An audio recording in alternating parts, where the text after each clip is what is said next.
Okay, let's start. So we continue to talk about ADM formulation. So last time we have talked that for general relativity we have built up a phase space, right?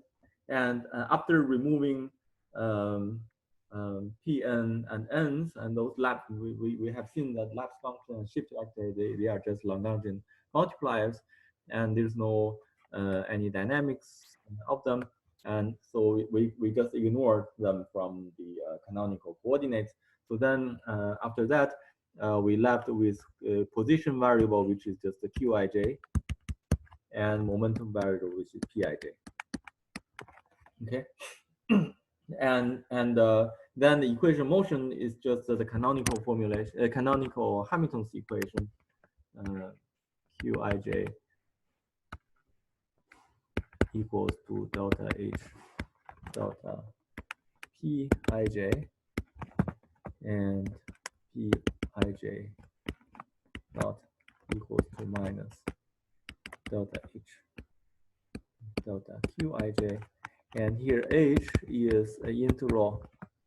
It's a linear combination of the constraint Ci. Okay, so I'm not going to write down those C and Ci's because I have written them already. And so C is a diffeomorphism constraint. Well, I think Alex is not here last time. Maybe I just write it. C is 1 over kappa.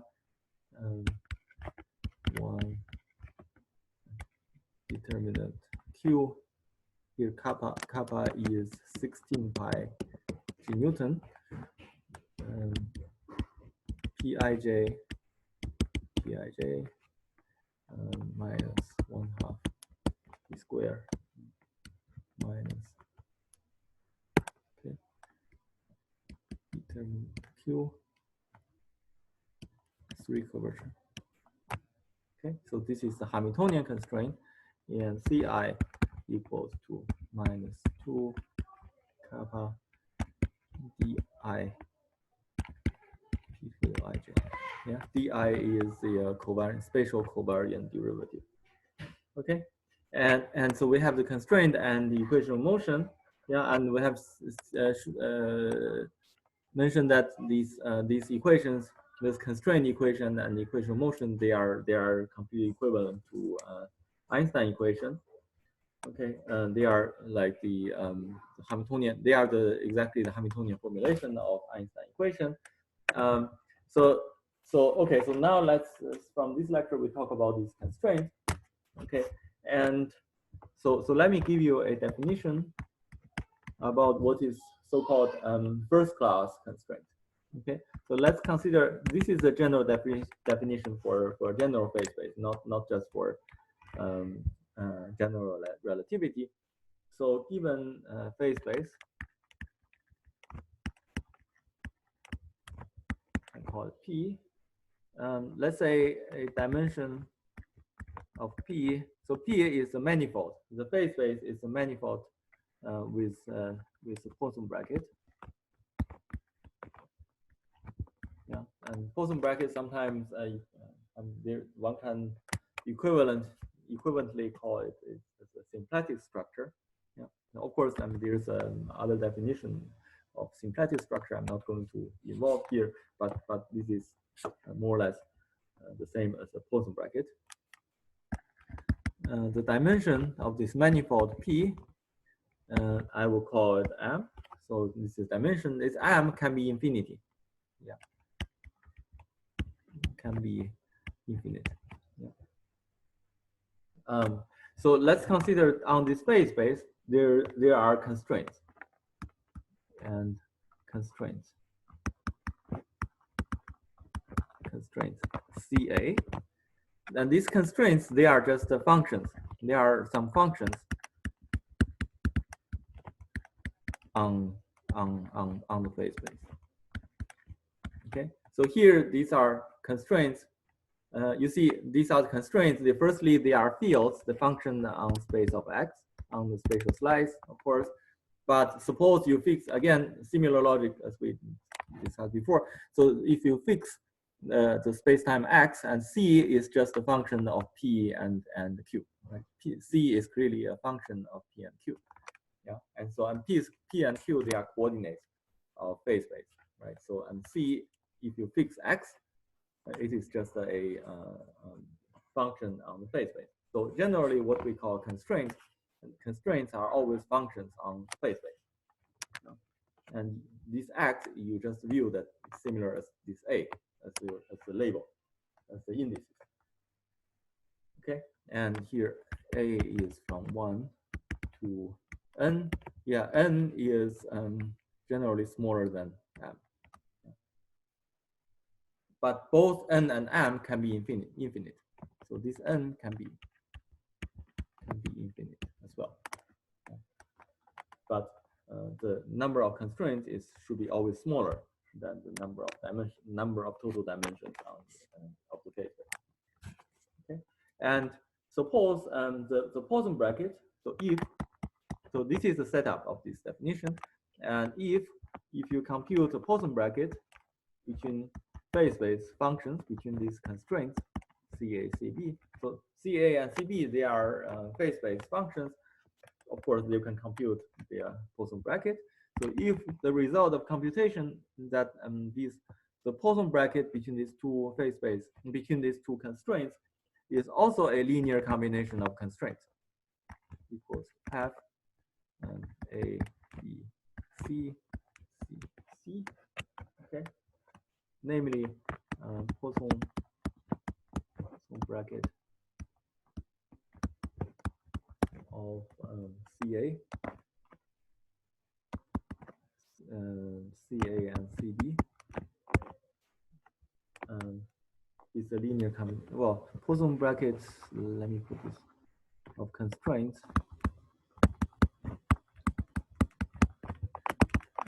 is a linear combination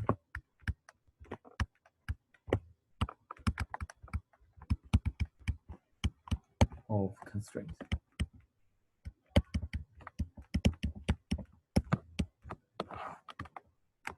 Okay. So then we say those constraints are for first class. We say the set of CA, A from 1 to N, is of first class.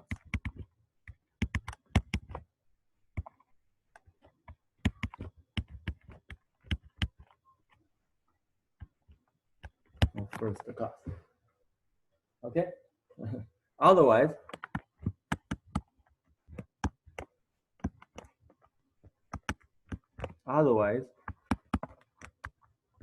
they are called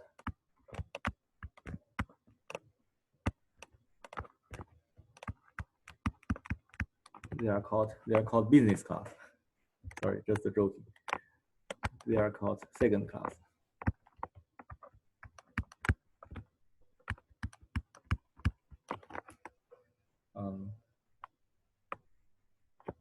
Yes, second class.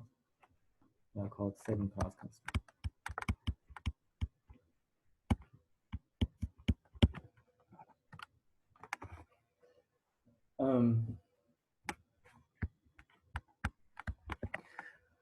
Okay, so here we see what we mean by first class constraint. So the so-called first class constraint is just that the Poisson bracket between. So I mean, suppose you have a bunch of constraints, and maybe you can find some constraints within those bunch of constraints, satisfying that the Poisson bracket between individual two constraints is still a linear combination of other constraints, and then those set of constraints you will call it a first class constraint. Suppose you have two constraints, their Poisson bracket is not anymore a constraint, it's just another phase space function, which is not a constraint.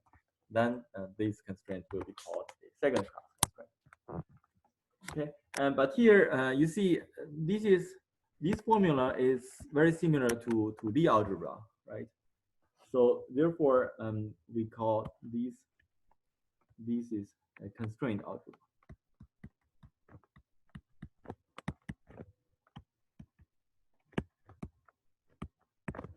you see, if you consider, this is very similar to a commutator. Indeed, if you quantize this formula, you will get commutator.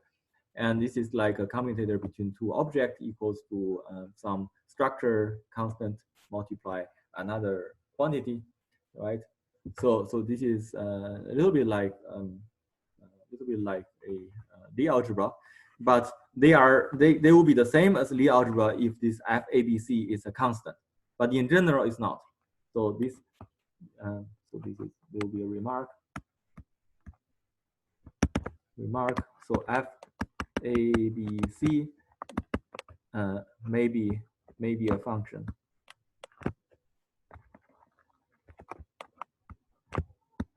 Maybe a function of phase space, function on phase space. This space. So then this FABC is generally called a structure function.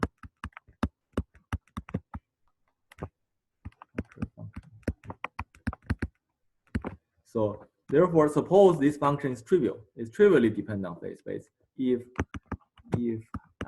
FABC turns out to be a constant on phase space, or trivial function on phase space, constant, constant function,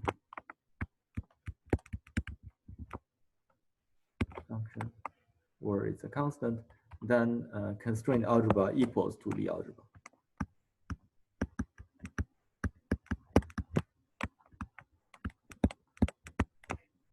Equals to Lie algebra. Because the Poisson bracket is also anti-symmetric and satisfies Jacobi identity. So Poisson bracket can be a Lie bracket as well. Yeah. So has similar property as commutators.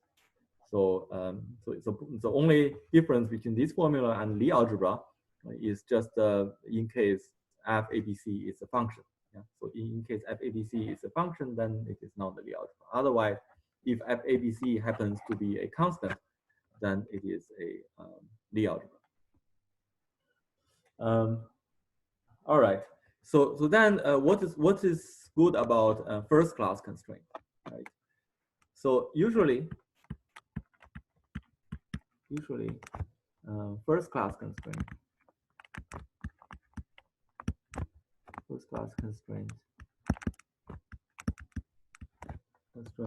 equivalent to gauge transformation.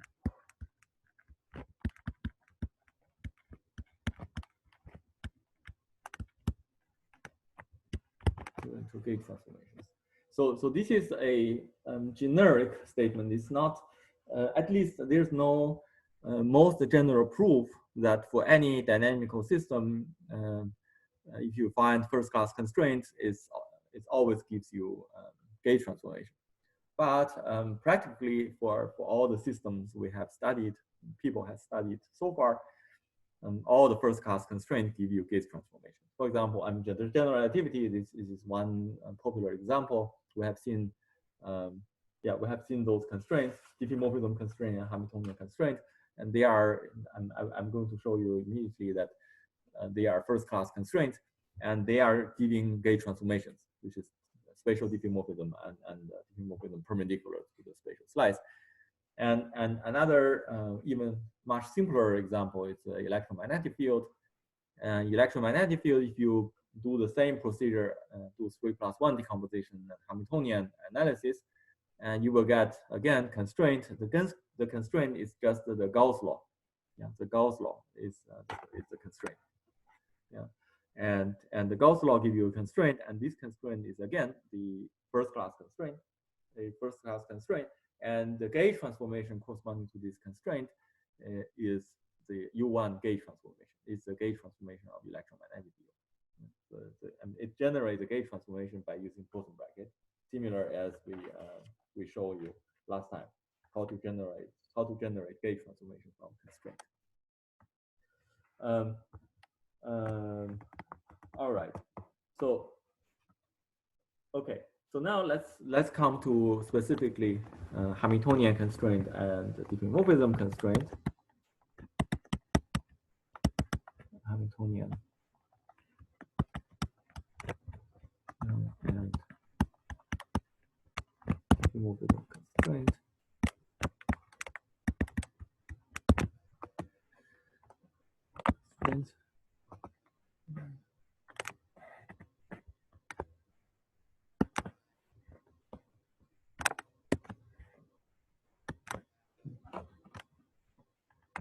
Okay, so now let's to check their first-class constraints. We only need to check their Poisson brackets. Right? So here, the analog of this CA will be this. So CA will be here CI, CI X and C of X, right? So here I is a index, clearly an index, and X here is also an index. Yeah, so corresponding both I and X are corresponding to A, and this X is also corresponding to A. So here, once you fix I and X, this C is just a function of P and Q. It's function of P and Q. So it's a phase-based function. It's a function on the phase space. And similar here for CA. But as the previous convention, so we have defined the smear, so-called smeared constraint. C vector n equals to integral sigma d3x n I ci and C of scalar n equals to that d3x and multiply C. So here, this you can also think that this CA equals to this C vector n Cn. Yeah. So here, from this formula, you already integrate out one of the index d3x, but then it's even and this n is an arbitrary function, and here is even more clear that this quantity is a phase-based function because you have integrated out index, and so this is a functional. It's clearly a functional of the field. It's a functional of the field P and Q, right? And similar here, it is just it's a functional of fields in P and Q. So then it is a function on the phase space. Okay, so then the CA is corresponding to this guy. All right. So okay. Anyway, so let me come to the Poisson bracket. So I'm going to write down the Poisson bracket. Give the calculation. So you can check them if you are interested. Equals to C. So firstly, the Poisson bracket between two diffeomorphism constraints gives another diffeomorphism constraint. Vector n prime. Okay. So the right hand side is the Lie derivative of respect to the vector first vector n to the vector. Oh, sorry. So I should write prime here. Right. To the Lie derivative of the second vector n prime to the first n. Okay. And this is also you can easily see this formula from the previous gauge transformation generated by diffeomorphism constraint, because the diffeomorphism constraint generates gauge transformation, which is just a spatial diffeomorphism. Okay, so this is like you generate a spatial diffeomorphism using Cn prime act on Cn. Yeah, then okay, this is diffeomorphism transformation of the first diffeomorphism constraint, yeah, which is the Lie derivative of the first diffeomorphism constraint with the smear with the vector n as the smear function. Okay, so this is easy way to see this formula.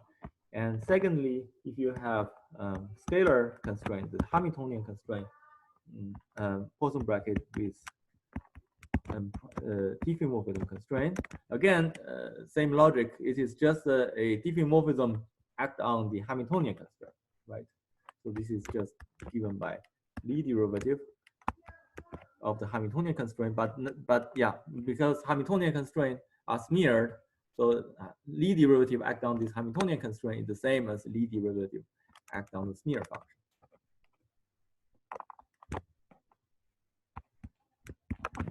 Okay, so now you get this formula. Now the last one is Hamiltonian constraint Poisson bracket with Hamiltonian constraint. C prime. What you get is C A prime. So these are a little bit complicated than the previous one.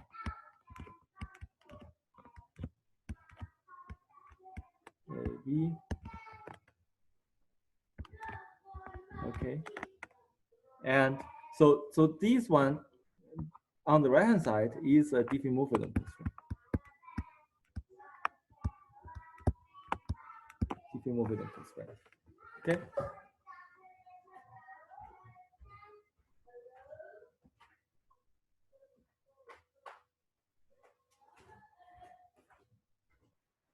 All right. So the right hand side is a diffeomorphism constraint. Professor? Sorry? It shouldn't be a vector. N prime shouldn't be a vector here, right? The last one. So it is the Poisson bracket between two scalar constraints. Yeah. That's right. Thank you. Okay, but the Poisson bracket between two Hamiltonian constraints give you a diffeomorphism constraint. And here you can see this is diffeomorphism constraint because in the bracket it's a vector. You have A and A contracted, and so this is inside bracket is a vector. And but here you can see from the formula that the quantity inside bracket here, the smear function for the right hand side, it depends on phase space. It is a phase space dependent function because it is dependent on Q. It has a Q here. It's a phase space. Phase space dependent. So it means that here actually you have in this structure function.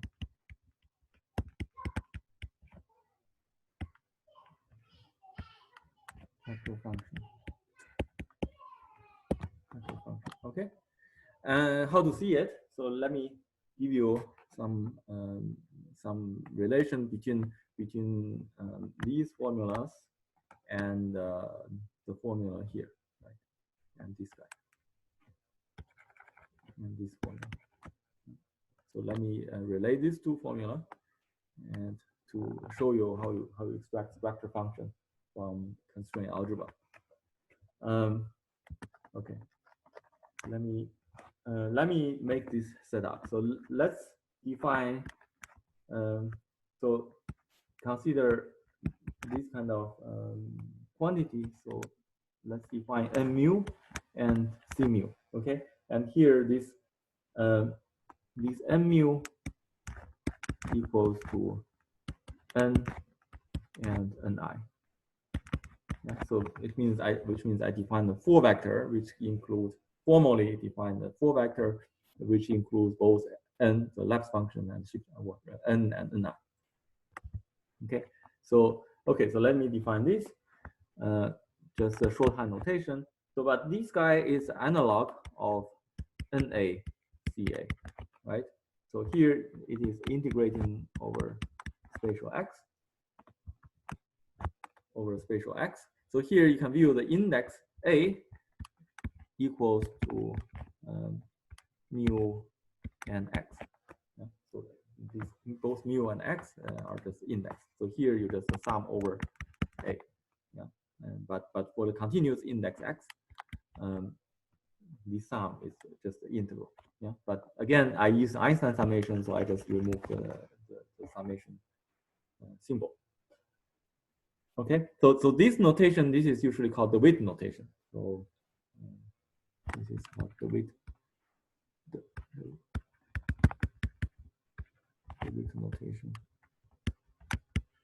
This is very simple notation, but firstly used by the width. The point is that you just write continuous label x as the index. All right. So now so this quantity clearly reduced to diffeomorphism constraint, Hamiltonian constraint in special cases. So in n mu equals to n 0 0 0. So then it's a Hamiltonian constraint. It's reduced to Hamiltonian constraint. And when n mu equals to 0 vector n, it is diffeomorphism constraint.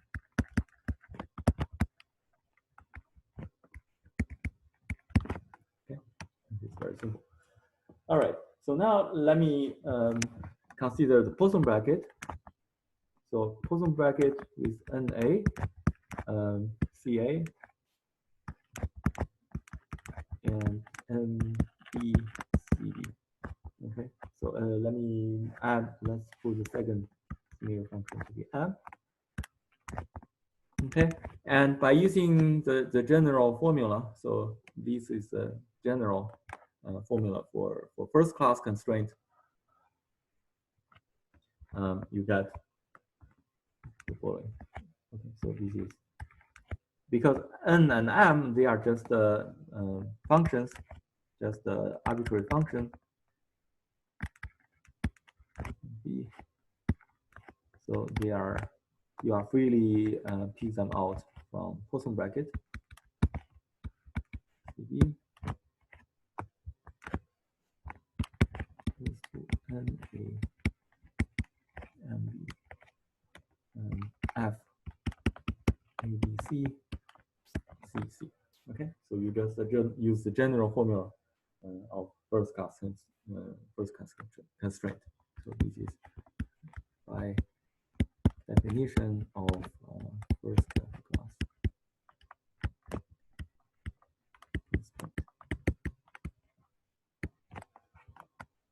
All right. No, okay.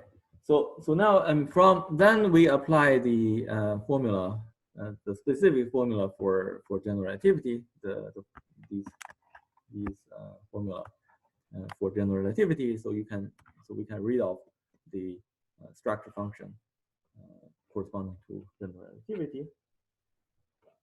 Okay, so firstly, let's consider the commutator between two diffeomorphism constraints. So let's say NA equals to 0, 1, so 0, n, and MB equals to, again, 0, m. Okay, and we find, so here you can see that this entire quantity becomes the smear function for the constraint on the right hand side. Okay, so you can compare these NAMB and FABC, this quantity, and the smear function, this smear function, and this smear function. Yeah, so you can just read off the smear function from the constraint algebra. So you get FABC NA and B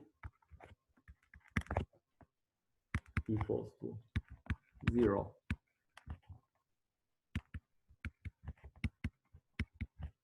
Yeah.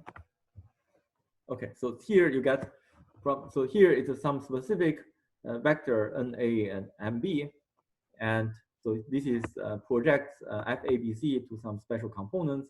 So you see for those components of FABC, it is just 0 and the Lie derivative from the constraint algebra of general relativity. Okay, so this is for diffeomorphism constraint. Okay, and secondly, for the second constraint commutator, NA is 0, n 0, 0, because it's a Hamiltonian commutator with a Poisson bracket with diffeomorphism. And again, from reading the smear function, this smear function, compare with that, you get C and A and B equals to and 0, 0, 0. Okay, so you get some other components of FABC. And the third one, and A, they are both of them both constrained. So here, both constraints are Hamiltonian constraints. So A n 0, 0, 0,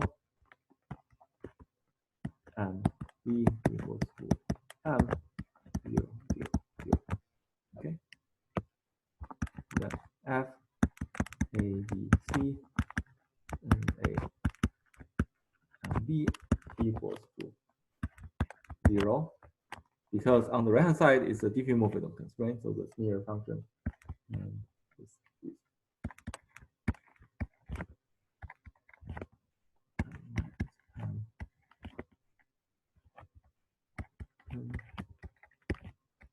280.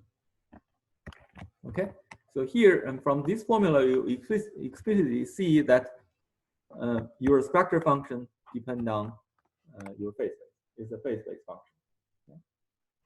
So because this NA and NB, this NA and MB, they are just phase space independent arbitrary functions. Okay. So here what I can see is that FABC equals to FABC Q, yeah, and it depends on QAB. Yeah, more precisely the inverse of QAB. So this is the phase space. And then structure function.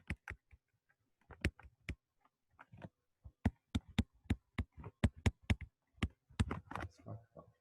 Okay.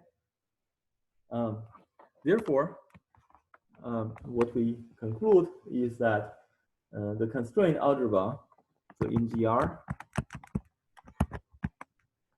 constraint algebra is not a Lie algebra.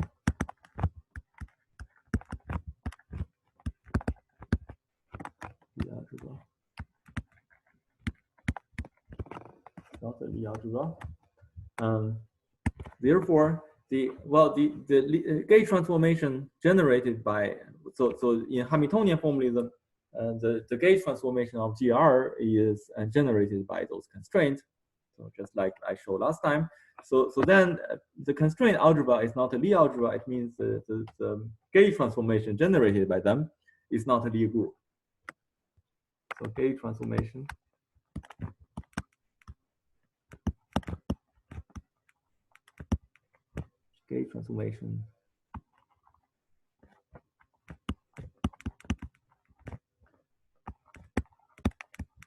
generated by constraints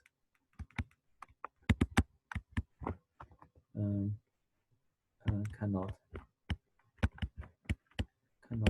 form a Lie group.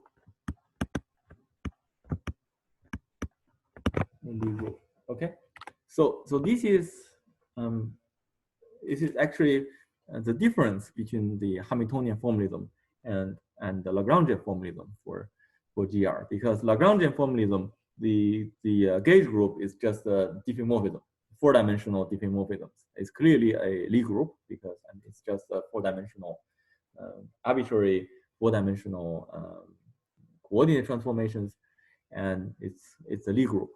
Yeah, it's a four-dimensional diffeomorphism group. The group of diffeomorphisms on the manifold is a Lie group. Although this Lie group is huge, but still it's a Lie group.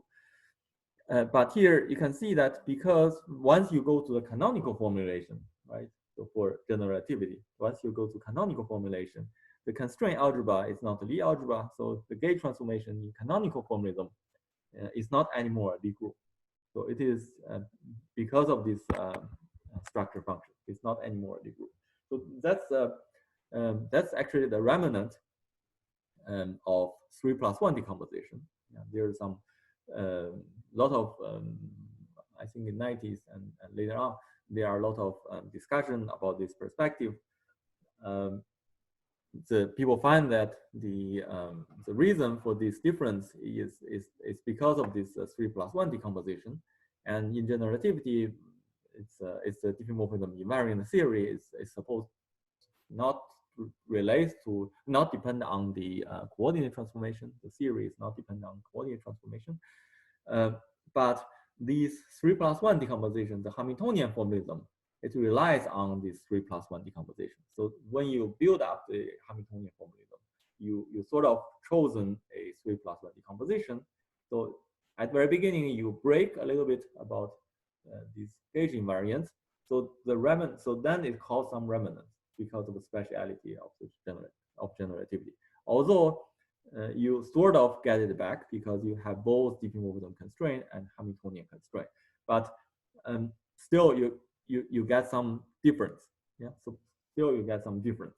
The difference is that now the constraint algebra is not a Lie algebra. The gauge transformation generated by these constraints is not anymore a Lie group. So it still knows a little bit about the 3+1 decomposition. Still has some remnants of the 3+1 decomposition. So that's the cause of this of the Hamiltonian in the Hamiltonian formulation being different from Lagrangian formalism in general relativity. All right, so this is just some remark.